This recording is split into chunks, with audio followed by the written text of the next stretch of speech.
નગરપાલિકાના chief officer પરિતા પરમાર વિવાદોના ઘેરાવામાં આવ્યા છે. ચીફ ઓફિસર ચૂંટાયેલા કોર્પોરેટરો અને જનપ્રતિનિધિઓ સામે મનમાની ચલાવવાનો ગંભીર આરોપ લાગ્યો છે.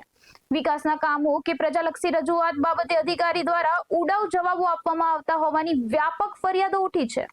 આ મામલે હવે નગરપાલિકાના ઉપપ્રમુખ સહિતના ચૂંટાયેલા કોર્પોરેટરોએ કલેક્ટરને લેખિતમાં રજૂઆત કરી છે. ચીફ ઓફિસર પરિતા પરમાર સામે પાલિકાના જ ચૂંટાયેલા સભ્યોએ મોરચો ખોલ્યો છે. આરોપ એટલો ગંભીર છે કે વિકાસના કામો કે પ્રજાની સમસ્યાની રજૂઆત કરવા જતા જનપ્રતિનિધિઓને ચીફ ઓફિસર સીધા મોઢે ઉડાઉ જવાબો આપીને અપમાનિત કરે છે. પાલિકામાં ચૂંટાયેલા સભ્યોની કોઈ કિંમત જ ન હોય તેમ અધિકારી પોતાની જો હુકુમી ચલાવી રહ્યા છે. અધિકારીની આ હઠધર્મી સામે આખરે નગરપાલિકા ઉપપ્રમુખ સહિતના કોર્પોરેટરોને પીટતો ગયો અને મામલો કલેક્ટર કચેરીએ પહોંચ્યો છે.